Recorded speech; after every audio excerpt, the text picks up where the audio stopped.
Good evening, ladies and gentlemen. Welcome to another exciting episode of the Paul Brown Show. This evening, my guest will be Ms. Karen Simon. She's the Director of Inmate Programs, Mecklenburg County Sheriff's Office. How you doing, Ms. Simon? I'm doing great, Paul. Thank you for having me. Happy to be here. Thank you for coming on the show. Tell the audience a little bit about Ms. Karen Simon. Well, again, I'm the Director of Inmate Programs for the Mecklenburg County Sheriff's Office. I have been in that position for 6.5 years now. Absolutely love it. I still feel like I'm on vacation every day. It's the most gratifying job you could have. Prior to assuming that position, I was the Executive Director of Substance Abuse Prevention Services here in Charlotte.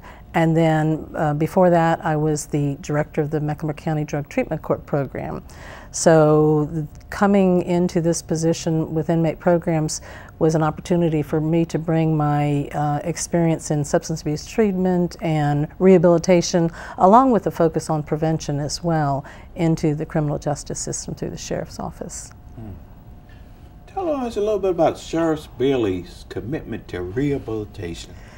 Well, Sheriff Bailey is truly just an exceptional leader. He is someone that inspires all of us every day within the Sheriff's Office to be the absolute best employee we can be, and to ensure that the facilities run as effectively as they possibly can be. The mission of the Mecklenburg County Sheriff's Office is to run safe and secure rehabilitative detention facilities, and it's by no accident that the word rehabilitative is in there. Very few jails provide rehabilitative programs. It's a very challenging environment to conduct programs, but Sheriff Bailey has, throughout his tenure as sheriff, and he was preceded by Sheriff Pendergraft, there's been a commitment to rehabilitation. The sheriff will always tell all new employees he wants people to leave our facilities better than they came. He wants them to be able to use the time that they're incarcerated in our facilities to focus on whatever issues or problems it is that have brought them into the criminal justice system, so that when they leave, they can successfully re-enter society. He will say that it's important to provide the opportunity for people to go from being a tax burden to being a taxpayer.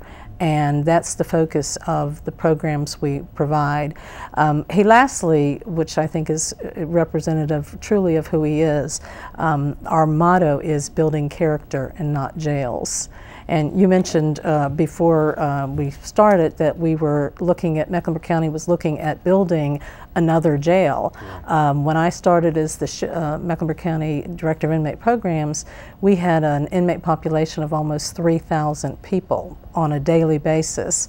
Our population is now under 1,900. We average about 1,850 a day. That's more than 1,000 fewer people in our custody than previously. And I certainly have no doubt that a significant part of that reduction is the fact that people spend their time in our facility addressing the problems that they have. We get them connected in the community to supports and programs that can assist them further, and they become successful contributing members of our society and our community. Tell us a little bit about some of the programs that's available for the inmates. Well, the way we provide programs is I think it's important for people that aren't within the criminal justice system to understand that people become involved in the criminal justice system for pretty basic reasons. There's what's called criminogenic risk factors, and what that means is there are characters or qualities that make someone more likely to become involved in the criminal justice system. For example, undereducated. Someone that doesn't have a high school diploma is more than likely going to end up in the criminal justice system, because unfortunately the lack of that high school diploma makes it difficult for them to get a job, which unfortunately leads on to other things. So all of our programs are designed around addressing those risk factors: undereducated, underemployed, substance abuse problems, mental health problems, family dysfunction, and antisocial attitudes in particular as well. So all the programs that we provide are always addressing some specific risk factor. We don't just kind of randomly do programs and hope something's going to stick. We know we use evidence-based practices and programs so that we know that these programs have been proven to be effective around addressing whatever that particular issue is. For example, our substance abuse treatment programs. One of the things that's probably most common to bring people into the criminal justice system, besides not having a high school diploma or being undereducated, is having a substance abuse problem. So at our jail central facility, we operate a substance abuse treatment pod for our men, and then we also have actually a therapeutic pod for our women, a part of which is substance abuse treatment. The way we seek to have participants move through programs is, it's first and foremost is to get them clean and sober, to begin with that foundation of recovery. Once they get through substance abuse treatment, if they do not have a high school diploma, then the focus is on a GED.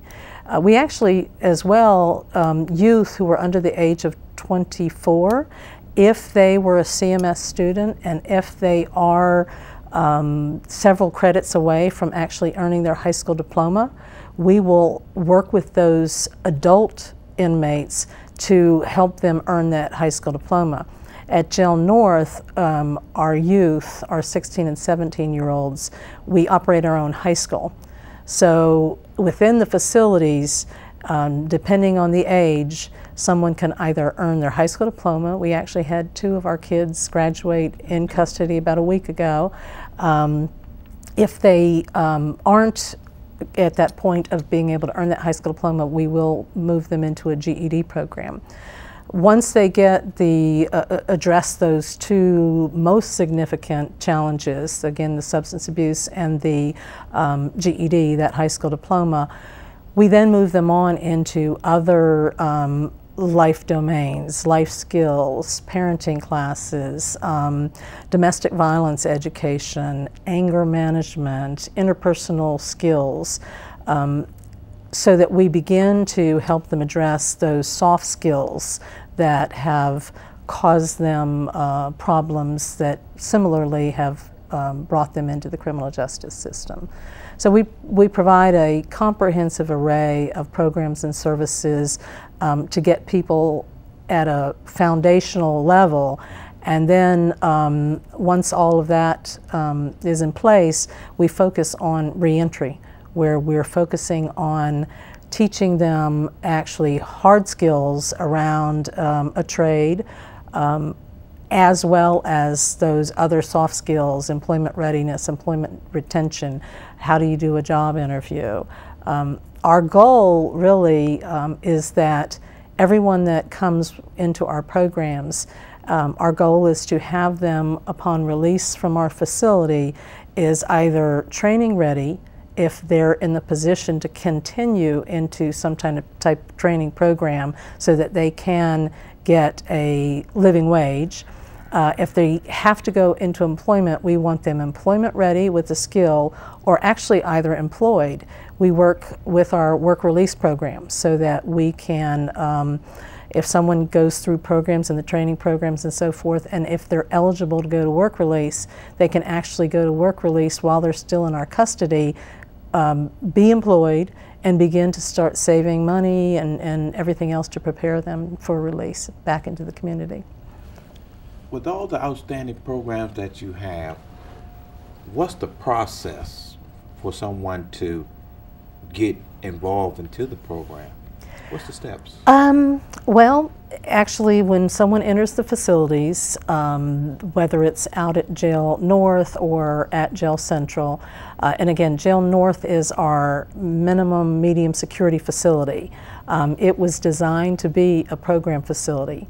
Jail Central is our maximum security facility. It was really never designed for programs, so it took a major commitment on the part of the sheriff and our deputy chief to commit actual full pods to allow us to provide that programming to inmates that cannot go out to Jail North. When everyone enters the facilities, they receive a handbook, and in that handbook it describes to them all the services and resources that are available through inmate programs. Or a lot of people end up being to substance abuse treatment are court ordered to be screened for substance abuse treatment and participate if deemed appropriate. So if someone's court ordered, we still often have to reach out to them. A lot of times when people come into jail, again, they've been on the streets for a long time. Their minds, you'll see that someone that has to be or is in custody for several weeks to a month or two before their heads really start to clear and they can start thinking clearly. Someone that's been using drugs and living on the streets and alcohol for many years, it takes a while for them to get clear-headed enough to begin to focus on addressing those problems. We go around the facilities, and I have staff as well as our treatment staff that go and recruit across the pods, encouraging inmates to participate in programs. We have officers who make referrals. We have family members. I get phone calls from grandmothers and mothers and fathers and people that'll say, please go in and talk to my son, you know, or my daughter and get them into programs. Lawyers make referrals, but we have both between the outreach that we do through our staff and then their family members and their loved ones, people that care about them, reaching into the facility for us to actually go directly to people. I'm always happy to do that when a family member, when their loved one is in our custody. I'm always happy to get that phone call from that mother or grandmother, whoever it happens to be, and then go meet with their child or their grandchild and encourage them to get into programs. A lot of times when people come into custody and when people have been in and out of jail for many years, or even very early into that cycle, unfortunately, people become both spiritually bankrupt, emotionally bankrupt, and psychologically bankrupt. They have given up on themselves. Their self-esteem, they've been beat up by all the experiences they have, and it really takes a lot of support and encouragement for them to begin to believe that they have the potential to live a different life. And my staff and I, that's one of the main things we do. My head chaplain talks about all the time that my chaplain's unit, their primary job is to give hope, to make sure that all the inmates in our facilities recognize that there is hope for their future. I tell people all the time in custody, that jumpsuit does not define you. You know, you're wearing that jumpsuit today, you made a mistake, you're gonna pay for that mistake, but that jumpsuit doesn't define you, and don't let it define you.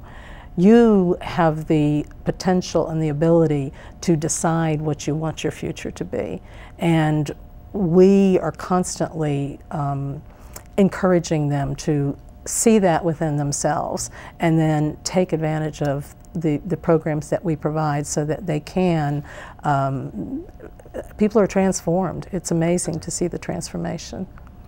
Within your programs, I know a lot of the individuals are placed into living quarters just for that program. What's the purpose